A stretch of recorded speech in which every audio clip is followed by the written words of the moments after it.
అధికారంలోకి వచ్చాక టీడీపీలో కొత్త కొంపట్లు రాజుకుంటున్నాయి. ఎన్టీఆర్ జిల్లాలోని ఓ నియోజకవర్గంలో ఫిరాయించి వచ్చిన నేతకు పచ్చ పార్టీ సీటు ఇచ్చింది. ఎన్నికల్లో ఆయన గెలిచారు. తొలిసారి నియోజకవర్గానికి వచ్చిన ఆ ఎమ్మెల్యే కోసం నిర్వహించిన ర్యాలీ పార్టీలో చిచ్చు రేపింది. ఎన్నికల్లో కలిసి పనిచేసిన వారంతా ఇప్పుడు రెండు వర్గాలుగా చీలిపోయి వీధి పోరాటాలకు దిగారు.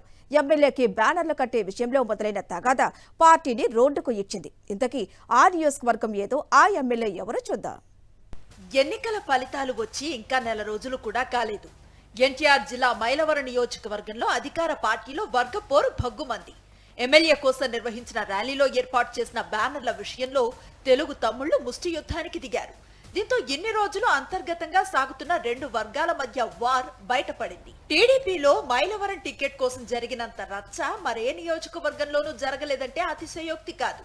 దేవినేని ఉమా వద్దంటూ లోకల్ నినాదంతో స్థానిక టీడీపీ నేతలు టికెట్ను ఆశించారు.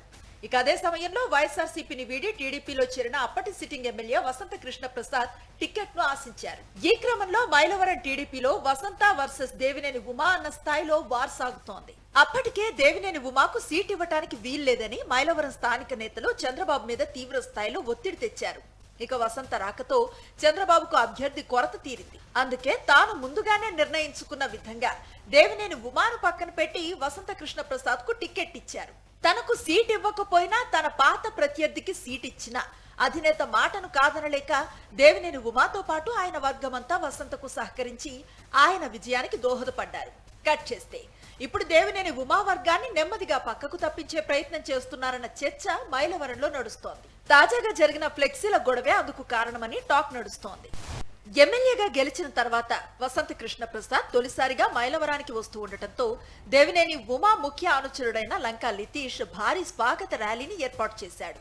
ఈ ర్యాలీ కోసం వసంత కృష్ణ ప్రసాద్ వర్గానికి చెందిన కఠారి ఉమా కూడా పెద్ద ఎత్తున బ్యానర్లు కట్టాడు. ఇరు వర్గాలు ర్యాలీలో ఉత్సాహంగా పాల్గొన్నాయట. అయితే మరుసటి రోజు బ్యానర్ల వద్ద పంచాయతీ మొదలైందట. తమ నాయకుడికి బ్యానర్లు కట్టడానికి లంకా లితీష్ ఎవరంటూ కటారి ఉమా వర్గం ఆ బ్యానర్లను తొలగించే ప్రయత్నం చేసిందట.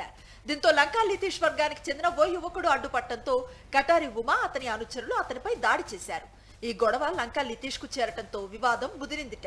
నడి రోడ్డుపైన లంకా లితీష్ కటారి ఉమా వర్గాలు గొడవ పడుతూ బాహాబాహికి దిగారు. విషయం తెలుసుకుని రంగంలోకి దిగిన పోలీసులు ఇరు వర్గాలను చెదరగొట్టి పరిస్థితిని చక్కదిద్దటానికి నానా పాట్లు పడ్డారట. తెలుగు తమ్ముళ్లు పబ్లిక్ గా ఇలా స్ట్రీట్ ఫైట్ కు దిగటం మైలవరంలో హాట్ టాపిక్ గా మారిందిట. ఎమ్మెల్యేగా గెలిచిన తర్వాత వసంత కోసం ర్యాలీలు చేస్తే తమ పైనే దాడులు చేయిస్తారా, తమను అవమానిస్తారా అంటూ దేవినేని ఉమా వర్గం రగిలిపోతోందట. పార్టీ కోసం 5 ఏళ్ల పాటు కష్టపడి పనిచేసి జెండాను మోసిన తమకు దక్కే గౌరవం ఇదేనా అంటూ ఆవేదన వ్యక్తం చేస్తున్నారట లంకా లితీష్ అండ్ బ్యాచ్. వసంతతో పాటు వైఎస్ఆర్సీపీ నుంచి వచ్చిన వారికి ఉన్న విలువ టీడీపీనే నమ్ముకున్న తమ వంటి వారికి లేదా అని మండిపడుతున్నారట తెలుగు తమ్ముళ్లు.